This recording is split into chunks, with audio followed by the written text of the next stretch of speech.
नाज़रीन, Bermuda triangle अमेरिकी रियासत फ्लोरिडा के करीब वाक़या वो समंदरी इलाका है जिसके बारे में सदियों से कहानियाँ मशहूर हैं कि यह दुनिया की पुरअसरार तरीन जगह है और यहाँ सैकड़ों की तादाद में बहरी जहाज़, कश्तियाँ और हवाई जहाज़ लापता हो चुके हैं। दर्जनों लोगों ने इस इलाके के मुतल्लक अपने ज़ाती ख्यालात बयान करते हुए बताया है कि इस इलाके में जाते ही बहरी जहाज़ों की सिमत मालूम करने वाले आलात काम करना छोड़ देते हैं, जबकि पायलट्स का कहना है कि उन्हें अजीबो गरीब रोशनियाँ दिखाई देती हैं और यह समझना नामुमकिन हो जाता है कि समंदर किधर है और आसमान किधर, और खौफनाक हादसे से बचना मुमकिन नहीं रहता। इस इलाके में पेश आने वाला एक वाक़या ऐसा है जिसके बारे में बहुत कम लोग जानते हैं, और ये ऐसा वाक़या है जिसके बारे में सुनकर रीढ़ की हड्डी में सर्द सी लहर दौड़ जाती है। मेरा नाम है फैसल शहजाद और आप तमाम देखने और सुनने वालों को अस्सलाम वालेकुम। वीडियो का आगाज़ करने से पहले मेरे चैनल पर नए आने वाले तमाम दोस्तों से गुजारिश है कि मेरे यूट्यूब चैनल खोखे टीवी को सब्सक्राइब करें और साथ लगे घंटी के बटन को दबा दें ताकि नई आने वाली दिलचस्प वीडियोस का नोटिफिकेशन आपको मिलता रहे। तो आइए शुरू करते हैं। नाज़रीन, ये 4 दिसंबर 1970 की एक रोशन सुबह थी जब ब्रूस स्कारे नामी एक पायलट ने बहामास के जजीरे एंड्रो से उड़ान भरी, जिसके छोटे जहाज में सिर्फ 2 मुसाफिर सवार थे और उनकी मंजिल फ्लोरिडा का शहर मियामी था। ये एक मामूल की परवाज़ थी जिस पर ब्रूस दर्जनों बार जा चुका था, लेकिन इस बार जब त्यारा 1000 फुट की बुलंदी पर पहुंचा तो त्यारे के सामने एक छोटा सा स्याह बादल आ गया जो देखते ही देखते अपना हुजम बढ़ाने लगा। लिहाजा ब्रूस को इस बादल के अंदर से गुजरना पड़ा। आगे जाकर जब त्यारा 11500 फुट की बुलंदी पर पहुंचा तो पायलट के सामने एक और पुरअसरार स्याह बादल आ गया जिसे देखकर ब्रूस काफ़ी खौफजदा हो गया। ये बादल पिछले बादल से बहुत बड़ा था और त्यारे को इसके अंदर से गुजरने के अलावा और कोई चारा नहीं था। लिहाजा ब्रूस ने त्यारे को बादल के अंदर दाखिल कर दिया, लेकिन इस बादल के अंदर स्याह गुप्त अंधेरा था, मगर यह तूफानी बादल नहीं था। इसलिए थोड़ी देर बाद बादल के अंदर से सफ़ेद रोशनी के जमाके से होने लगे और पायलट ने पहले ही लम्हे जान लिया कि यह रोशनी आसमानी बिजली नहीं थी बल्कि कुछ और थी। इस बादल के अंदर तैयारे का सफ़र आधा घंटा जारी रहा और फिर अचानक ब्रूस को महसूस हुआ कि यह वही बादल था जो 1000 फुट की बुलंदी पर इससे टकराया था, और यह एहसास होते ही इसके रोंगटे खड़े हो गए।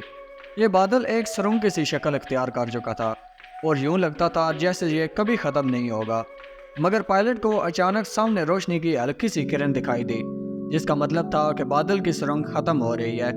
लिहाजा पायलट के जिस्म में नई जान सी आ गई। लेकिन जैसे जैसे रोशनी करीब आने लगी तो त्यारे के आलात एक के बाद एक खराबी के सिग्नल देने लगे और यहाँ तक कि जहाज़ के तमाम इंडिकेटर्स बलने बुझने लगे, और कुछ देर बाद पायलट त्यारे पर से अपना कंट्रोल खो बैठा। लेकिन हैरान कुन तौर पर तब भी त्यारा उड़ता रहा, और जब इस वाक़े के बाद ब्रूस से सारी सूरत हाल पूछी गई तो ब्रूस का कहना था कि उस वक्त ऐसा लग रहा था जैसे त्यारे को कोई और कुव्वत चला रही हो या आसमान में कोई करंट हो जिसकी वजह से यह त्यारा खुद ब खुद उड़ रहा हो।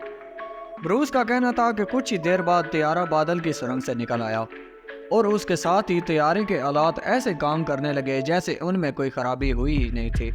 बादल से निकलने के बाद भी त्यारा कुछ मिनट गहरी सफ़ेद धुंध में सफ़र करता रहा, और इस दौरान मैंने ग्राउंड कंट्रोल से रब्ता किया और कहा कि मुझे मेरी मौजूदा लोकेशन बताएं। तो ग्राउंड कंट्रोल से जवाब मिला कि त्यारा रडार पर दिखाई नहीं दे रहा, जिससे मैं मज़ीद परेशान हो गया। फिर अचानक गहरी धुंध ख़त्म हो गई और ब्रूस ने देखा कि वो ऐन मियामी यानी अपनी मंजिल के ऊपर था। यहाँ एक और हैरान कुन बात यह थी कि यह फासला 217 मील था जिसे 1 घंटा 15 मिनट में तय किया जाना था, लेकिन तैयारे को अपना सफ़र शुरू किए अभी 47 मिनट ही गुजरे थे और तैयारा बाहिफाजत मियामी एयरपोर्ट पर लैंड कर गया। लैंड करते ही ब्रूस ने तैयारे का फ्यूल चेक किया। फ्यूल उतना खर्च नहीं हुआ था जितना तयशुदा फासले के मुताबिक खर्च होना चाहिए था। ब्रूस ने सफ़र से मुतल्लक तमाम दस्तियाब मालूमात चेक की तो उसको इंकशाफ हुआ कि उसका तैयारा निस्फ वक्त में अपनी मंजिल पर पहुंचा। लिहाजा उसने फौरी तौर पर एविएशन माहिरीन से रब्ता किया और उन्हें खुद पर गुजरने वाली सूरत हाल बताई, लेकिन कोई भी इसका तसल्ली बख्श जवाब न दे सका।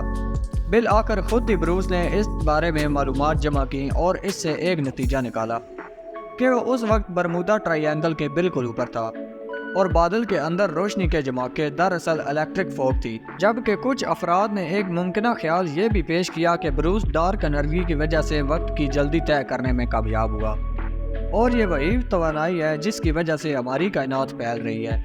یہ توانائی بلیک ہول کی طرح وقت اور مقام میں خلل پیدا کرتی ہے، اور اسی کی وجہ سے بادل کی وہ سرنگ پیدا ہوئی اور بروس اتفاق سے اس سرنگ میں جا نکلا اور خوش قسمتی سے زندہ نکلنے میں کامیاب ہو گیا۔ ناظرین گرامی، کچھ ماہرین کے مطابق اس نوعیت کے بادل اس علاقے میں عام ہیں اور اکثر پائلٹس کو ان کا سامنا کرنا پڑتا ہے۔ تاہم اس بات کی وضاحت کوئی نہ دے سکا کہ بروس نے نصف وقت میں اپنا سفر کیسے طے کیا، لہٰذا بروس کی یہ فلائٹ آج بھی ایک راز ہے جو حل طلب ہے۔ ناظرین، اس واقعے کو اتنی شہرت دراصل اس وجہ سے ملی کیونکہ اس جگہ کے بارے میں ایسا کہا جاتا ہے کہ یہاں 50 سے زائد بحری جہاز اور 20 طیارے بھی غائب ہو چکے ہیں جن کا کوئی بھی ملبہ یا سراغ نہیں مل سکا۔ اس خطے میں بحری جہازوں کے غائب ہونے کے واقعات کی کہانیاں 19ویں صدی کے وسط میں پھیلنا شروع ہوئی، جبکہ کچھ جہازوں کو مکمل طور پر خالی دریافت کیا گیا جس کی وجہ سامنے نہیں آ سکی۔ جی تو دوستو، یہ تھی ہماری آج کی دلچسپ ویڈیو۔ آپ کی رائے اس بارے میں کیا کہتی ہے؟ کامنٹ کر کے ہمیں ضرور آگاہ کریں، تاہم ہماری حوصلہ افزائی کے لیے ویڈیو کو لائک ضرور کیا کریں تاکہ مزید ویڈیوز کا تسلسل برقرار رکھا جا سکے۔ ملتے ہیں اگلی ویڈیو میں، تب تک کے لیے اللہ نگہبان۔